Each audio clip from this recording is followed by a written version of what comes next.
I moved back into the coal farmhouse on a cold March afternoon, the kind where the air feels like glass. The place had been empty for almost 10 years, like ever since Mom passed. I told myself I was coming back to renovate it, maybe even sell it when the time was right. But really, I think I just needed somewhere quiet, somewhere far from everything I'd lost. The house creaked like it remembered me. Every floorboard carried a memory, the clatter of my dad's boots, the hum of my mom's old record player, the echo of my own childhood laughter. I hadn't stepped foot inside since my wife, Claire, died 2 years ago. Grief has a strange way of pushing you backward, I guess. That first night, I unpacked just the essentials: a mattress, a lamp, my camera gear, and a half empty bottle of bourbon. The electricity still worked, surprisingly. I sat in the living room, staring at the peeling wallpaper, listening to the soft drip of a leaky pipe. It was quiet. Too quiet. Then I heard it. A faint, rhythmic tap, tap, tap coming from the floorboards beneath me. It wasn't the normal settling of old wood. It was deliberate, patterned, like someone trying to get my attention. I leaned closer. The tapping stopped. I laughed it off, took another sip, and blamed it on the whiskey and the house's age. But when I stood to grab my camera bag, my foot caught on a loose plank near the corner of the room. It shifted slightly, revealing a sliver of darkness underneath. Curiosity got the better of me. I fetched a screwdriver from my toolbox and pried the board open. Dust rose in a small cloud, stinging my eyes. Beneath the plank was a hollow space, on a small cavity lined with brittle newspaper and cobwebs. And right in the center of it lay an envelope. It was yellowed and worn, tied with a red string. On the front, in looping black ink, were the words, "To Ethan Cole. Do not open until you're ready." My chest tightened. My heart hammered against my ribs. The postmark on the corner read, June 12th, 1986. I was born in 1987. I froze, staring at the envelope. Who could have written this, and why did it know me before I even existed? And then I noticed something that made my blood run cold. The return address. It was my childhood home. But the sender's name was one I had never heard before. I hesitated, trembling. I knew one thing. Opening this letter could change everything I thought I knew about my life. And yet, I couldn't stop myself. I sat cross-legged on the dusty living room floor, staring at the envelope as if it were some fragile relic from another universe. My hands trembled slightly as I untied the red string. The paper inside was brittle, edges frayed, and smelled faintly of smoke and old ink, like something that had been hidden away for decades. I unfolded it carefully. The handwriting was elegant, deliberate, almost obsessive in its loops and flourishes. My name appeared again at the top, Ethan Cole. But the date written beneath it was June 12th, 1986, almost a year before I was born. The letter began in a strange, almost hypnotic way. Ethan, if you are reading this, then the time has come for you to know what should have never been forgotten.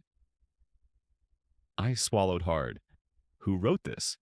And why did it speak as though it had been waiting specifically for me across time itself? The writer claimed to know me intimately, and not just the man I am now, but the man I was destined to become. They mentioned my mother's death, my failed marriage, the grief that had hollowed out my life. There were details I hadn't shared with a soul. The words felt like they had been extracted from my own memory and rewritten decades before I even lived them. Then the letter turned darker.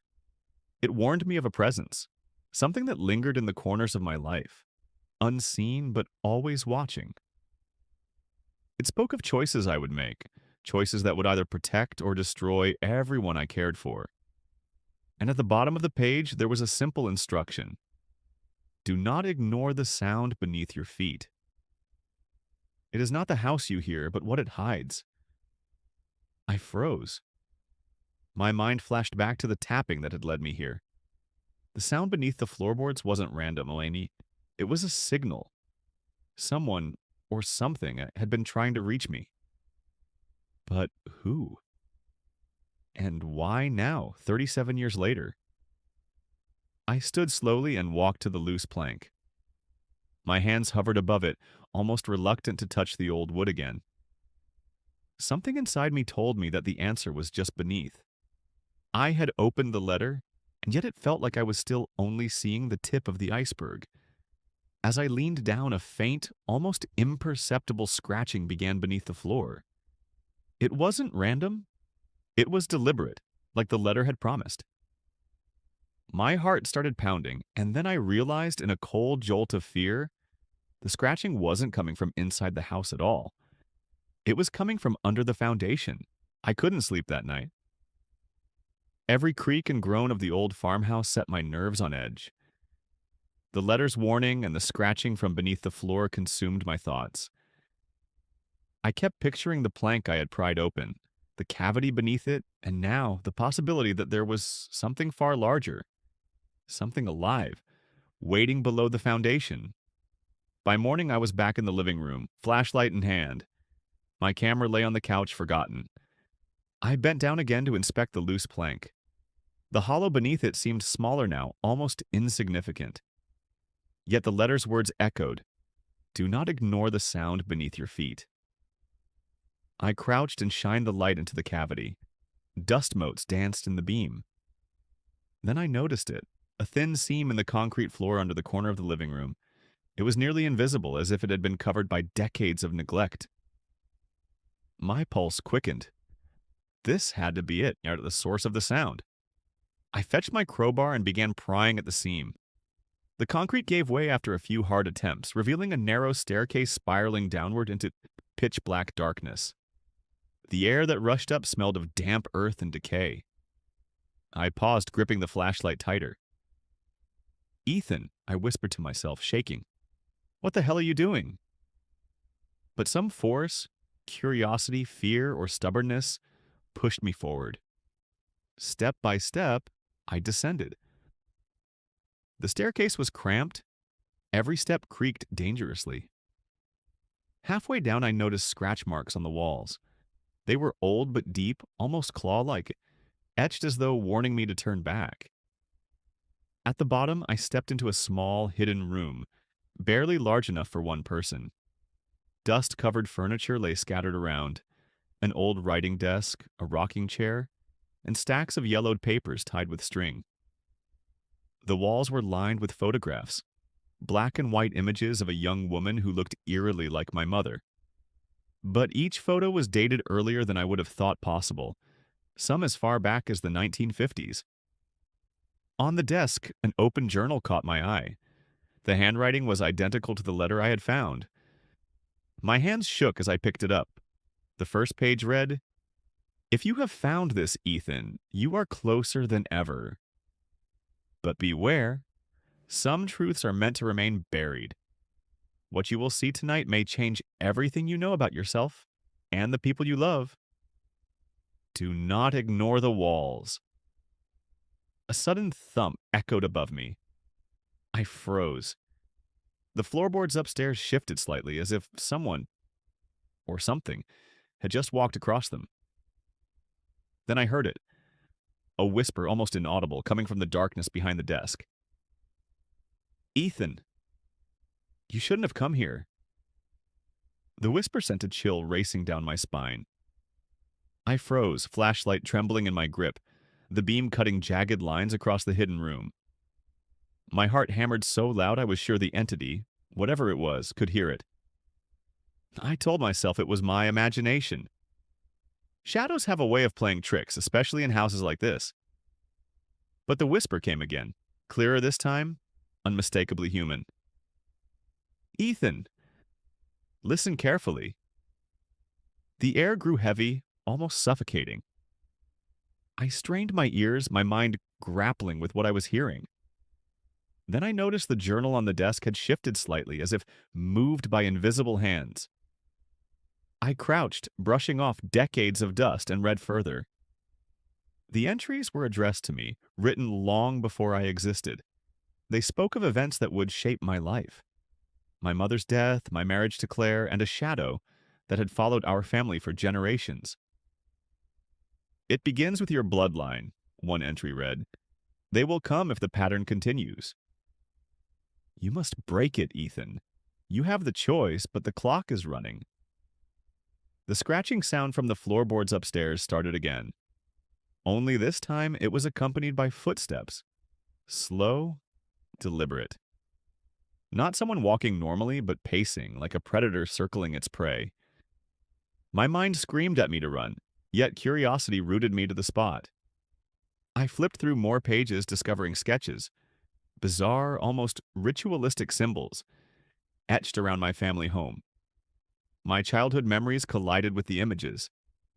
Places I had known my whole life now seemed sinister, as if the house itself had been hiding secrets in plain sight. Then, from the darkness behind me, came a low, almost mournful voice. Ethan, you were never supposed to find this. I spun around, flashlight sweeping the room, but nothing was there.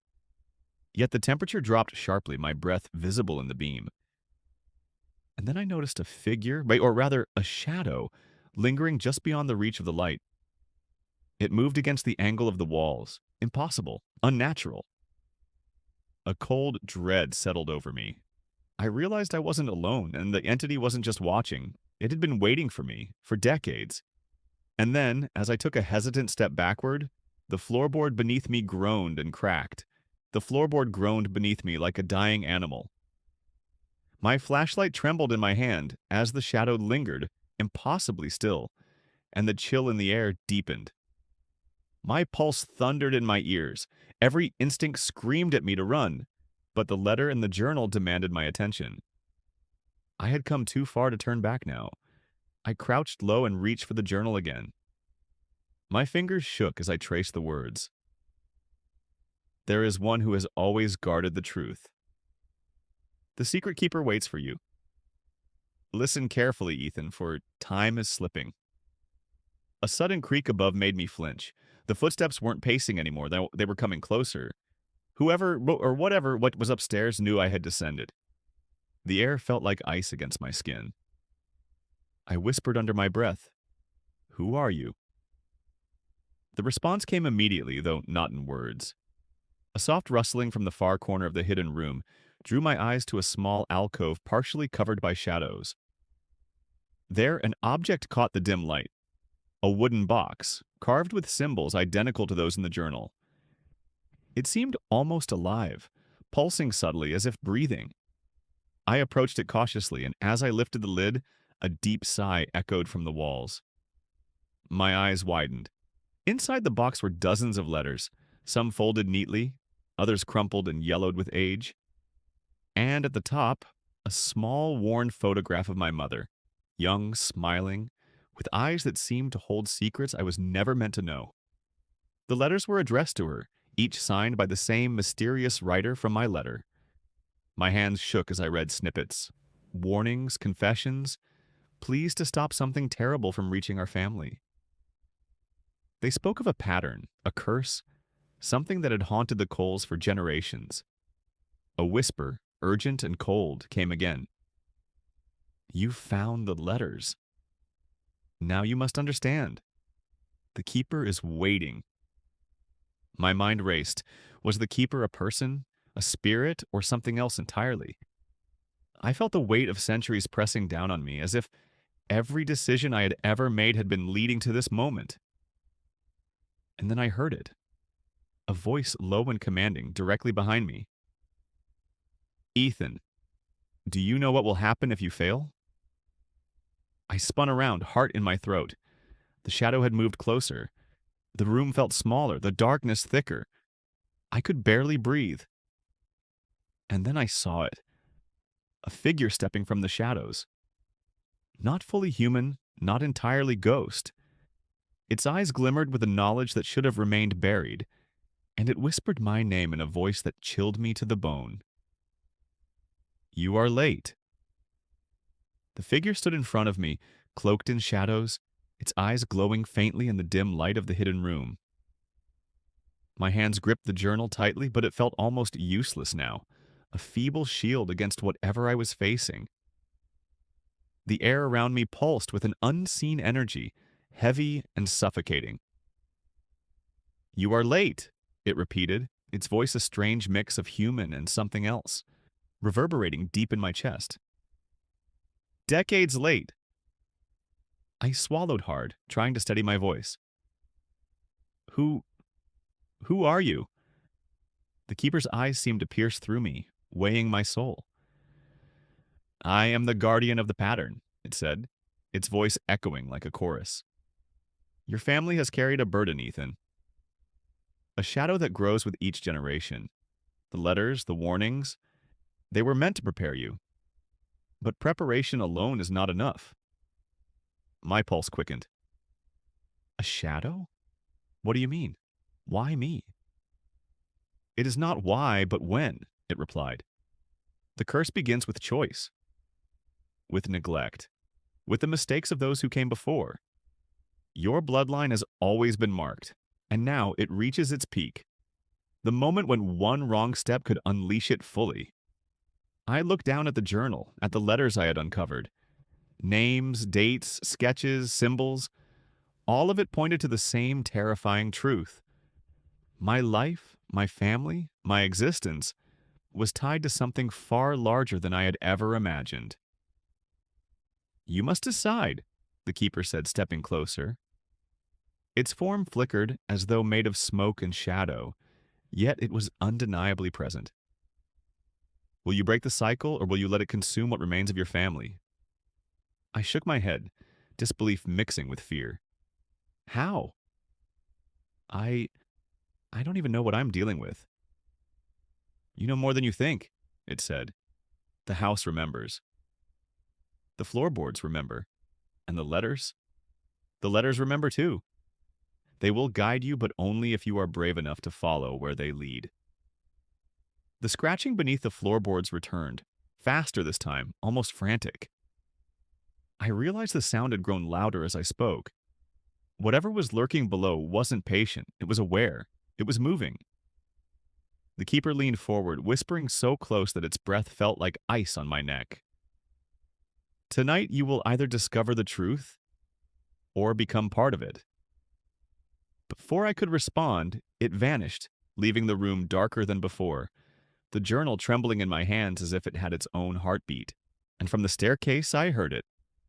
A scraping, slow and deliberate, coming upward, closer with each second. The scraping on the staircase grew louder. My heart raced so violently it felt like it would shatter my ribs. I clutched the journal to my chest, unsure whether it was a lifeline or a curse. Every instinct screamed to run upstairs, out of the house, anywhere but here. But the keeper's words echoed in my mind. "Tonight you will either discover the truth or become part of it." I took a deep breath and forced my legs to move. One by one, I descended the spiral staircase again, this time deeper into the unknown than I had ever dared. The hidden room above receded into shadow behind me, and the smell of damp earth thickened, almost suffocating. At the bottom, the air was colder, heavier. The walls were lined with rough stone, carved with symbols that matched the sketches in the journal. My flashlight trembled as I traced the markings. Some were simple geometric shapes. Others looked almost alive, twisting like snakes. And then I saw it. A narrow tunnel leading further downward, almost hidden behind a fallen stone. I hesitated. A sense of dread pressed against my chest, yet something compelled me forward. The scratching I had heard earlier was louder now, resonating through the walls like it had been waiting for me to come. Step by step, I entered the tunnel. The beam of my flashlight caught movement ahead. A figure emerged. Not the keeper this time, but something smaller, hunched, crawling along the ground with unnatural speed. Its eyes glowed faintly red, and its movements were jerky. Alien. My stomach churned. This was what the letters had warned me about. The shadow, the curse, the thing that had haunted the Coles for generations. I stumbled backward, tripping over a loose stone, but the entity paused, almost curious. I realized then that it was testing me, gauging whether I was worthy, whether I could face the truth. I took a deep breath and steadied myself, remembering the letter's repeated instruction. Follow the pattern. Follow the story. I raised the journal and whispered, as if the words themselves could guide me. Show me. Show me everything. The tunnel opened into a small chamber. In the center, on a stone pedestal, lay an artifact wrapped in cloth. A small, intricately carved box, pulsating with an eerie light. My hands shook as I reached for it, sensing that the answers I had been searching for all these years rested inside. The shadow at the tunnel entrance hissed, warning me. The scratching from behind the walls intensified, echoing like the heartbeat of the earth itself. And then, just as my fingers touched the box, a voice whispered directly into my mind. You shouldn't have come here, but it's too late to turn back. My fingers trembled as they brushed against the carved box. The eerie light pulsed through the cloth, warm and cold at the same time. The whispers that had plagued the house for decades, the tapping, the scratching, the voices, all seemed to converge here, filling the chamber with a low hum that rattled my bones. I opened the box slowly, expecting some dark relic or sinister object. Instead, inside I found another letter, yellowed and folded, written in the same looping handwriting that had haunted my family for generations. My breath caught as I read the words. Ethan, the cycle ends with you. You were born into a family shadowed by choices not your own, but you can choose differently. Within this box lies the key to understanding, and perhaps to survival below. The letter was a small, unassuming object, a locket. I opened it, and inside I saw photographs. My mother as a young woman, my father, and a mysterious figure who looked like an older version of me, but with eyes darker, colder, and hollow. My heart thumped. The journal I had clutched since finding the hidden room began to glow faintly, words rewriting themselves before my eyes. Symbols I had seen all over the house now formed a pattern that made sense, like a map. The curse wasn't a being, it wasn't a shadow. It was time itself, looping back on our family line, replaying choices until someone broke it. And now it was my turn. A chill swept through the chamber. The shadow that had followed me descended, stopping just short of the pedestal. Its red eyes bore into mine, silent yet commanding. I realized then that the keeper had guided me here to make a choice. Not to fight, not to run, but to understand. I lifted the locket. I will break it, I whispered. I won't let it destroy my family. The shadow hesitated, then dissipated into mist. The whispers softened into silence. The tapping beneath the floor ceased. For the first time in decades, the house felt still. The journal's glow faded, leaving only the letters, the locket, and the knowledge that the cycle had been interrupted. But just as relief washed over me, I noticed one last thing. Etched into the stone pedestal, barely visible, were two words in the same handwriting as the letters. Not gone. A shiver ran down my spine. The curse wasn't over, and it had only been delayed. And somewhere in the shadows of my family's past, it was already waiting for the next choice. I closed the box, tucked the letters into my jacket, and climbed the staircase slowly. The farmhouse was quiet now, too quiet, as if it were holding its breath. I realized one undeniable truth. The letter I had found under the floorboards was not the beginning of the story. It was a warning. And the real journey had only just begun.